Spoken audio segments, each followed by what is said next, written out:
Salutations dans le merveilleux nom de notre Seigneur Jésus-Christ de Nazareth. Je suis Ghislain Guézoya-Mombert et je suis heureux de vous recevoir pour ce temps de bénédiction, d'équipement et de transformation de la vie des disciples du Seigneur Jésus-Christ. Prions donc avant de commencer. Éternel Dieu, nous voulons te dire merci. C'est une grâce que tu nous donnes de faire ce programme, de le tenir effectivement. Saint-Esprit, souffle. Car lorsque tu souffles, des cœurs sont changés. Lorsque tu souffles, des vies sont équipées. Et quand tu souffles, des communautés sont transformées. Et nous croyons que tu vas souffler maintenant dans la vie de tous ceux qui nous écoutent. Et Seigneur, quelque chose de nouveau, un réveil qui ne s'était jamais produit auparavant, va maintenant pousser la jeunesse et toute ton Église à obéir à ce que tu veux et à faire ce que tu veux. Ce que tu as dit depuis longtemps et que nous hésitons à faire, nous peinons à faire ou que nous ne voulions pas faire. Agis librement, Saint-Esprit, au nom de Jésus. Amen. Voilà, donc c'est en quelques minutes que j'introduis un programme qui sera utile, bénéfique pour la vie de chacun d'entre nous. En tout cas, nous-mêmes, on est déjà challengés par ce que nous annonçons. Et ce n'est pas juste une vidéo de plus, c'est réellement le cœur de Dieu, ce que Dieu veut. Et nous avons saisi l'opportunité qu'il nous offre d'utiliser ces moyens techniques et technologiques pour pouvoir parler de sa part et faire porter la voix apostolique de ce qu'il veut faire en ces derniers temps. Pour faire court, il s'agit de susciter un réveil. Et dans trois autres numéros, dans trois autres vidéos, après donc ce numéro, nous aurons à parler de réveil avec un jeune qui porte ce fardeau. Mais aujourd'hui, j'ai la charge de faire l'introduction de tout ceci. Regardez, il y a un texte que nous lisons tous les jours. Nous le lisons, il est même le texte le plus connu dans le monde pentecôtiste chrétien.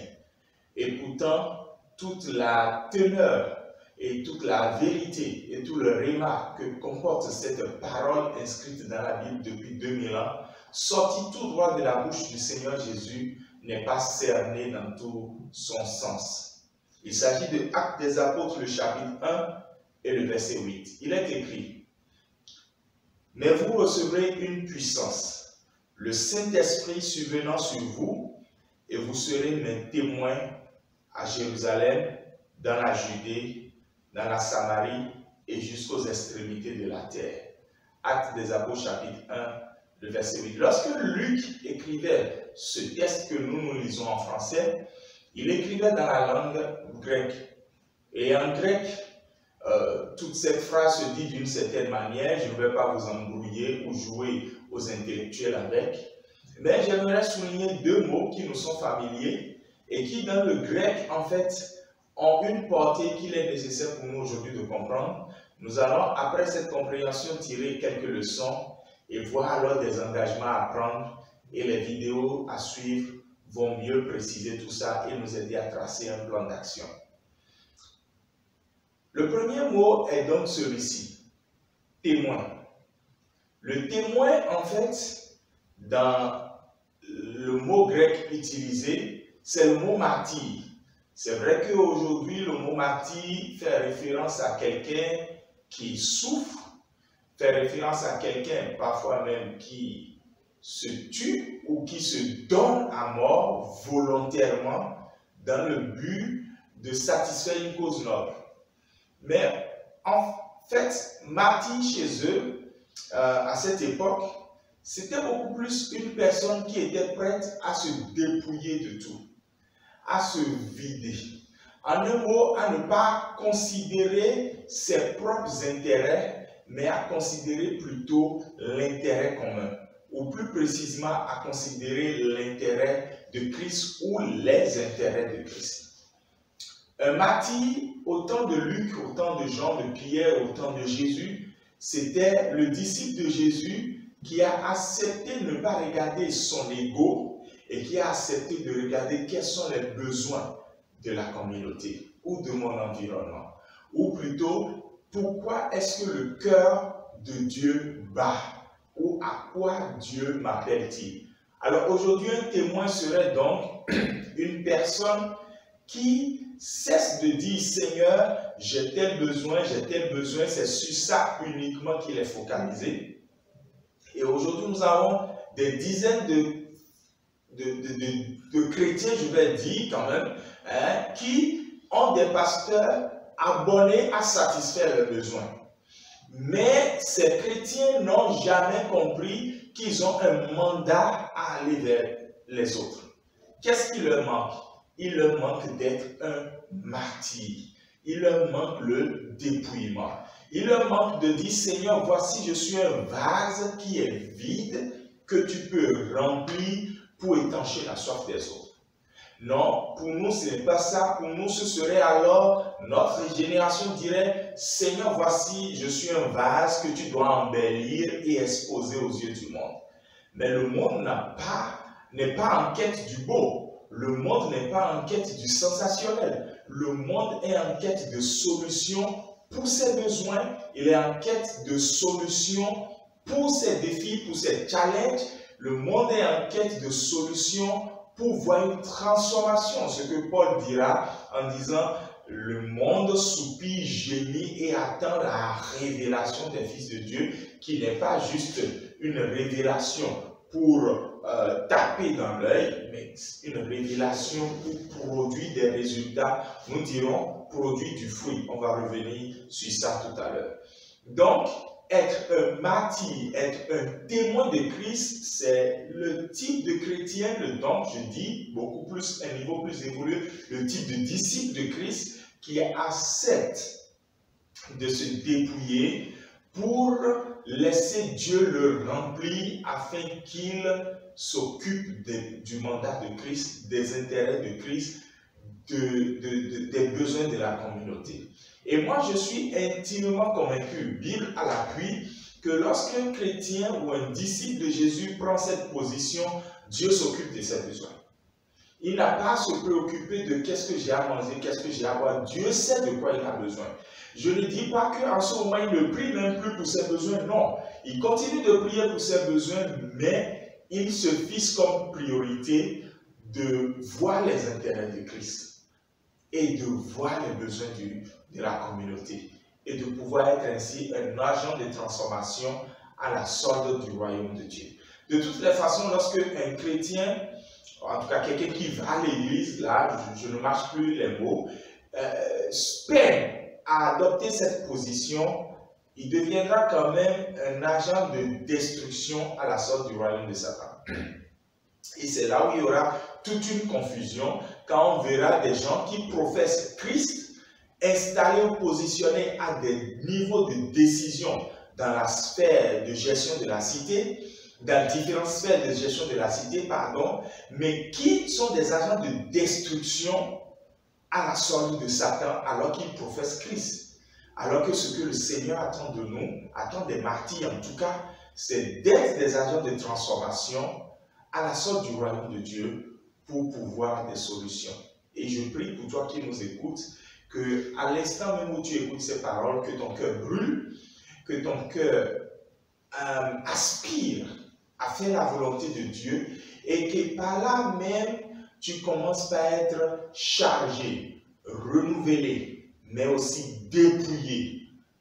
Dépouillé de l'ego, dépouillé des intérêts premiers qui sont les nôtres et chercher premièrement le royaume et la justice de Dieu. Que ce mouvement de l'esprit commence maintenant en toi et que tu commences à vivre quelque chose d'extraordinaire que peut-être depuis toute ta vie de chrétien tu n'as jamais vécu. Que le Saint-Esprit te prenne en charge au nom de Jésus.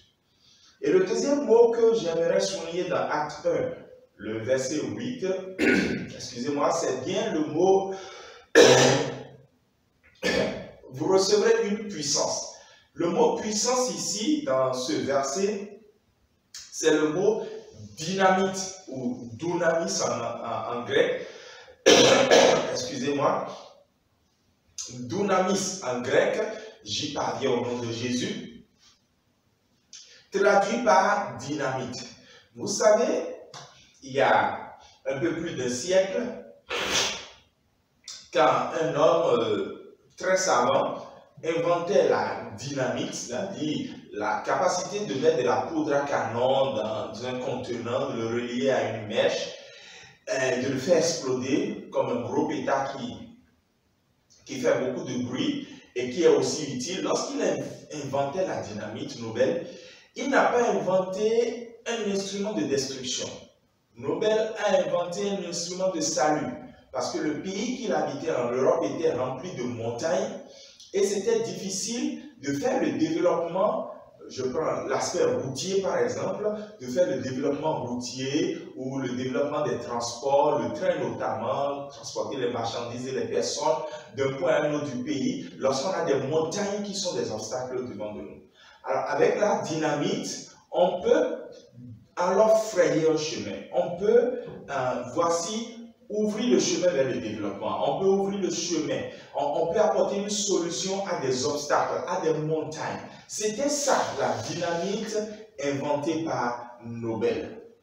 C'est l'esprit tordu des êtres humains et le cœur mauvais de l'homme depuis la chute d'Adam et Ève qui a fait que la dynamite est devenue aujourd'hui entre les mains de certaines personnes un instrument de destruction. Sinon la dynamite, c'est en fait quand même la puissance pour le salut. C'est ce que l'évangile est, une puissance pour le salut.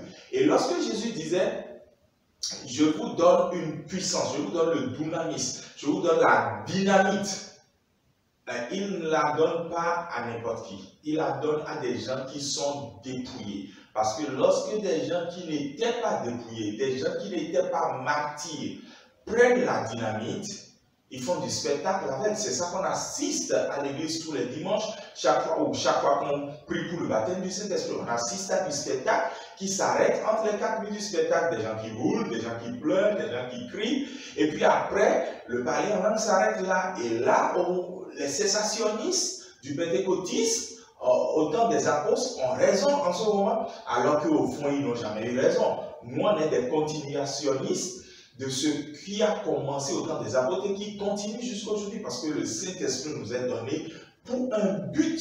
Donc, la dynamique que nous recevons, c'est quand nous sommes des martyrs, des témoins de Christ, que cette dynamite est utile. Nous sortons des 4 murs de l'Église et nous représentons valablement le royaume de Dieu. Jésus dit, mais vous allez quitter la chambre haute avec cette dynamite. Allez rester 10 jours là, soyez en préparation pour le dépouillement. Et lorsque, après, il n'a même pas dit 10 jours, il a dit dans peu de temps, pour rester fidèle au texte biblique, mais les disciples ont fait 10 jours. Et après 10 jours, ils étaient équipés, ils étaient dépouillés, puis équipés par de la dynamite. Et regardez ce que ça fait. Des gens qui n'ont jamais marché pendant 38 ans ont reçu la dynamite et ont commencé par marcher. Des morts ont ressuscité. Même l'ombre des hommes de Dieu d'époque, donc les Pierre et les Paul, guérissaient les malades. Et imaginez des gens qui priaient la terre tremble. Imaginez des gens qui priaient les fondements des cellules sont secoués. Des portes verrouillées qui s'ouvrent avec fracas. Imaginez une église qui prie et un programme de mort sur la tête d'un dirigeant d'église est sauté et changé. Imaginez tellement de choses. Imaginez un homme qui ne s'y connaît pas en navigation, donner des conseils avisés et directement instruits par le Saint-Esprit à un commandant expérimenté de navire qui ne l'a pas écouté, le navire est parti à la dérive. Et imaginez cet homme dit à la fin, oui, personne ne mourra, et en effet, personne n'est mort, alors qu'ils sont des rescapés d'une tempête terrible. Jean El Mio qui prend votre bateau et pourtant vous vous en sortez vivant. Voici ce que la dynamite est capable de faire, bien-aimés. Si nous sommes des disciples de Jésus, il nous envoie avec de la dynamite pour changer le monde. Dynamite est un instrument de transformation. Nous sommes des martyrs, pas des kamikazes. Attendez, ne comprenez pas mal. Nous sommes des gens qui ont accepté de se dépouiller, donc des bases complètement vides qu'on a présentées au Seigneur. Il a mis de la puissance dedans. Et cette puissance n'est pas pour les 4 murs de l'église. Cette puissance est utile pour l'église locale. Lorsque les dons se manifestent, les dons sont pour l'utilité commune. D'accord? De l'église locale. Mais après, nous sortons des 4 murs de l'église. Et puis, qu'est-ce qui se passe? Nous affectons positivement notre communauté. Notre présence est pertinente dans la communauté, dans toutes les sphères où nous sommes installés. Voilà donc expliqué rapidement, hein, même si j'ai été un peu long, les deux mots, excusez-moi, les deux mots contenus dans Actes chapitre 1, le verset 8, et qui sont quand même utiles, si vous permettez, parce que là, je ne sais vraiment pas d'où vient le chat qui est dans ma gorge, mais il sortira au nom de Jésus.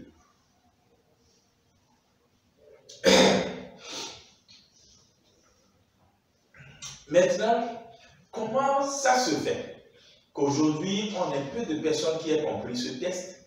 Et comment ça se fait que même vous qui m'écoutez, après avoir compris ce texte, vous risquez à la fin de cette vidéo de retourner à vos anciennes habitudes? Il se fait que, en fait, nous avons brûlé une étape.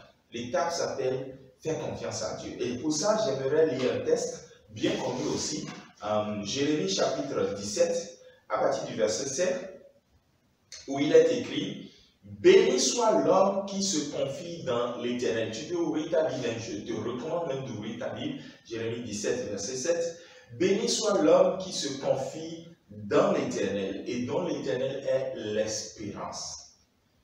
Il est comme un arbre planté près des courants d'eau et qui étend ses racines vers le courant. Il n'aperçoit point la chaleur quand elle vient et son feuillage reste vert. Dans l'année de la sécheresse, il n'y a point de crainte. Il ne cesse de porter du fruit. » Amen. Alors, ce texte qui va du verset 7 jusqu'au verset, les versets 7 et 8, pardon, de Jérémie 17, il y a beaucoup de choses à dire. Moi, j'aurais à insister sur deux choses. Ouais, j'aime les deux choses. D'accord. La première chose, c'est le fait qu'il faut se confier à Dieu pour pouvoir se dépouiller et recevoir la puissance. Et beaucoup pensent qu'ils se confient à Dieu, mais ils ne se confient pas à Dieu. Se confier à Dieu, c'est réellement s'appuyer sur lui comme ça, avec assurance qu'on ne tombera pas. C'est réellement cultiver aussi une manière de lui faire confiance qui ne vient pas spontanément, qui vient avec le temps, avec notre degré d'approfondissement de notre intimité avec Dieu, qui vient aussi de notre connaissance de la parole de Dieu, qui vient avec la manière dont nous faisons les disciplines spirituelles, qui vient avec beaucoup de choses, qui vient surtout intentionnellement, c'est-à-dire on ne reste pas là et ça vient. Il faut désirer intentionnellement, donc avoir une relation qui s'appuie sur Dieu et ne pas s'appuyer sur nos propres forces, ou même sur une tierce personne, aussi puissante que soit cette personne-là. Donc, on dit que c'est avec assurance que la dépendance avec Dieu va nous procurer le bonheur, la bénédiction, la prospérité. Donc, heureux l'homme qui se confie à l'Éternel veut dire, c'est avec assurance que je choisis de dépendre de Dieu, car je sais que ça va me procurer le bonheur, la jouissance à l'extrême. C'est ça le mot hébreu, parce que l'Ancien Testament est écrit en hébreu, le mot hébreu rendu en français par heureux, d'accord. Et puis, ça continue avec le deuxième élément qui me manque. Dans tout ce qui est dit, il est dit que l'arbre est planté près du courant d'eau. Mais on dit que l'arbre tend ses racines vers le courant d'eau. Ça veut dire quoi? Ça veut dire que l'arbre a beau être à côté du courant d'eau, que ce n'est pas systématiquement que l'arbre sera bien rafraîchi, la sève sera abondante parce que les racines seront nourries. Non. Il faut qu'intentionnellement les racines soupirent après le courant d'eau. Les racines soupirent après la provision qu'est le courant d'eau. En somme, cela voudra dire tout simplement que lorsque nous choisissons de nous appuyer avec assurance sur Dieu, comprenons une chose qui ne pourra jamais être négociée. Dieu ne nous forcera pas. Lui, il est prêt à provoquer le miracle du feuillage vert, il est prêt à provoquer le miracle des fruits, il est prêt à provoquer le miracle du feuillage vrai malgré la sécheresse. Il est prêt à provoquer le miracle du fait qu'on ne sent même pas la sécheresse. Il est prêt à provoquer tout ce miracle, mais il ne forcera pas la manière dont les racines vont tendre après le courant d'eau. Ça, c'est nous et c'est intentionnel.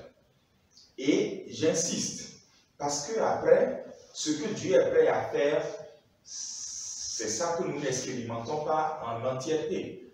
Regardez, Jésus, dans le Nouveau Testament, parlait d'un figuier qui avait des feuilles vertes, mais n'avait pas de fruits. Et c'est ça la différence. Ça, c'est les gens qui sont dans l'église, qui ne sont pas martyrs. Ils viennent à l'église, ils achètent des voitures, ils achètent de nouvelles motos, ils construisent des maisons, ils font des acquisitions, ils sont promus au service, ils proclament le nom de Dieu, ils disent « Ouais, je suis épanoui ». Ça, c'est la feuille verte. Ça, c'est moi. Ça, c'est pour moi. Quand un arbre a des feuilles vertes, c'est pour l'arbre même. Ce n'est pas pour l'utilité commune. Ça, c'est nous, c'est notre épanouissement, c'est le résultat pour nous. Et Jésus a dit, moi, je vois beaucoup d'arbres au feuillage vert, mais ces arbres n'ont pas de fruits. Il n'y a pas de fruits. J'ai cherché des fruits, j'en ai pas trouvé. Et là, franchement, Jésus se met en colère, mais la colère de Dieu n'est pas la colère de l'homme. Donc, c'est juste une parenthèse. Jésus se met en colère et puis il maudit ce figuier. Église de Jésus-Christ, il arrive, et nous sommes déjà à cette époque, où les chrétiens qui refuseront d'être dépouillés risquent de voir tout ce qui est leur confort disparaître. Dieu se donnera vraiment la joie de leur enlever tout ce qui est leur sécurité et confort pour les amener à comprendre ce qu'il disait depuis des millénaires que nous n'avons pas voulu comprendre. Le feuillage n'est pas le synonyme que Dieu est avec vous. Le feuillage est juste le synonyme que vous êtes à côté du courant d'eau. Mais si vos racines ne tendent pas vers le courant la longue, les feuillages même risquent de disparaître. Et c'est ce qui est arrivé en moins d'une journée. Les apôtres sont venus, ils n'ont plus vu de feuillage. Et ce que ce texte de Jérémie 17 a dit, que le texte de Psaume 1 n'a pas dit, c'est pour ça que je préfère toujours ce texte de Jérémie 17, c'est que le texte de Psaume n'a pas précisé les fruits. Le texte de Psaume a précisé juste les feuillages. Alors que le texte de Jérémie a dit que non seulement le feuillage est vert, mais le fruit vient en sa saison. Alors le fruit, c'est quoi? Le fruit, c'est ce qui est utile à la communauté. L'arbre se peine à produire un fruit, mais ce n'est pas l'arbre qui consomme son fruit. L'arbre se peine à produire un fruit, mais l'arbre laisse le fruit pour les autres, pour les maraudeurs, pour les singes, pour les humains, pour même les guêpes, pour les papillons, je ne sais quoi, mais le fruit n'est pas pour l'arbre. Les feuilles, c'est pour l'arbre, parce que lorsque les feuilles tombent encore, ça se transforme en mousse, et puis l'arbre reçoit encore de l'engrais pour mieux. Les feuilles, c'est pour l'arbre. Lorsque Dieu nous bénit, il nous bénit. Lorsque Dieu nous met dans un confort, il nous met dans un confort. Mais pendant que nous sommes dans ce confort, cherchons à porter du fruit, chers frères et sœurs. Comme le dit un collègue, frère, cherchons à porter du fruit. Sinon, le figuier risque d'être maudit. Et si le figuier est maudit, les feuilles disparaissent, le confort disparaît. Donc, il faut que les feuilles soient vertes et il faut qu'il y ait des fruits en sa saison. Nous sommes dans une saison particulière, nous sommes dans une saison appelée saison du surnaturel, une saison qui court sur 10 ans, ou une saison où Dieu dit, mon église, je vous ferai voir des choses que vous n'avez jamais vues auparavant. Ouvrez Zacharie 5, verset 1, dans un autre contexte, vous verrez cette phrase. Ouvrez Marc chapitre 2, verset 12, vous verrez également ce texte dans un autre contexte. Nous n'avons jamais rien vu de pareil. Jésus veut surprendre le monde. Jésus veut révéler ce que son royaume est à ce monde. Beaucoup étaient déçus déjà. Oh, où va le monde, etc. etc. Ouais, c'est le signe de la fin des temps. Mais Jésus n'est pas resté les bras croisés. Depuis 2 ans, nous sommes en train de prophétiser. Nous avons prophétisé il y a 2 ans que Dieu suscitera une armée d'intercession. Nous avons prophétisé l'année d'après que Dieu suscitera une armée d'évangélistes. Aujourd'hui, ces armées sont là. Beaucoup de jeunes.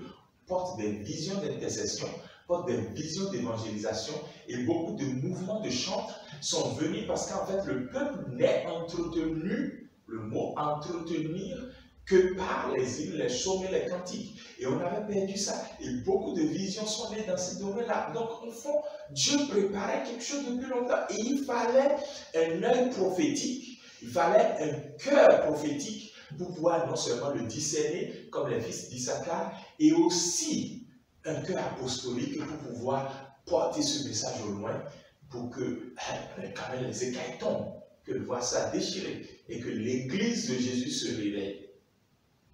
J'aimerais donc conclure avec l'engagement que chacun d'entre nous, nous avons à prendre. Excusez-moi. L'engagement est simple. C'est un engagement à vivre personnellement le réveil. Quelqu'un dit après moi le réveil. Et c'est de ça que nous allons parler dans les 3 prochains numéros. Un engagement personnel à vivre le réveil. Un engagement personnel à contaminer avec le réveil. Je n'en dirai pas plus parce que je recevrai dans les jours à venir un jeune homme avec qui nous allons vraiment parler dans 3 émissions de 10 minutes au plus. C'est l'introductif qui est un peu longue, et nous allons vraiment essayer de vous montrer ce que le Seigneur attend. Pourquoi nous dormons? D'abord, c'est quoi le sommeil? Pourquoi nous dormons?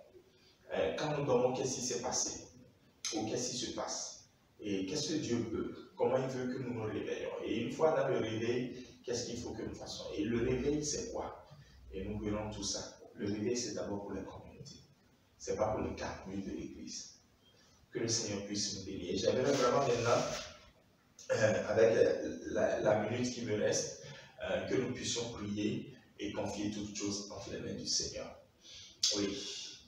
Comme l'agile devant le potier, donne-moi la forme qui te plaît. Fais toutes choses en son temps, je serai toujours confiant. Seigneur, observe mes voies, garde-moi près de ta croix. Je voudrais habiter chez toi tous les jours ici-bas. Que ma vie soit une fleur, un parfum pour toi, Seigneur. Que ma vie soit utile entre les mains de mon Sauveur. Devant toi je me répands, fais de moi ce que tu voudras. Devant toi je me répands, fais de moi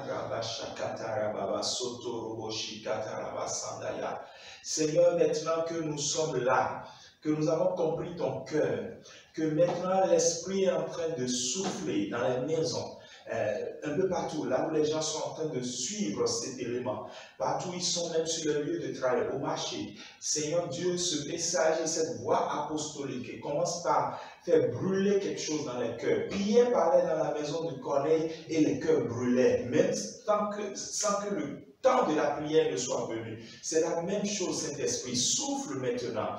Et que Père, cette instruction divine pour ce temps comme celui-ci soit captée par les Esther, soit captée par les Zorobabel. Que Seigneur, tu réveilles l'esprit des sacrificateurs, que tu réveilles l'esprit des gouverneurs, que tu réveilles l'esprit de tout le peuple et de tout le reste du peuple. Que tu ouvres les yeux pour que nous voyions l'état réel de ton Église. Combien elle est passive à des endroits, elle fait des progrès, mais il lui manque quelque chose. Que l'Église cesse de dire « j'ai beaucoup d'argent, je ne manque de rien », alors qu'elle est aveugle, nue et dépouillée. Seigneur Dieu, nous voudrions que tu choisisses des leaders clés, que tu transformeras et qui impulseront, Seigneur Dieu, donc maintenant, ce réveil tant attendu. Et qui ne sera pas juste un spectacle, mais qui sera, Père éternel Dieu, le cœur de Dieu en action dans les communautés. Nous croyons que, Père éternel Dieu, nous sommes la solution, nous sommes la lumière, le sel pour ce monde qui souffre. Père éternel, utilise-moi, me voici, et utilise autant de personnes sur toute la planète qui portent ton cœur et qui sont prêts à aller pour toi. Au nom de Jésus. Amen. Shalom, merci de m'avoir écouté. Que le Seigneur bénisse.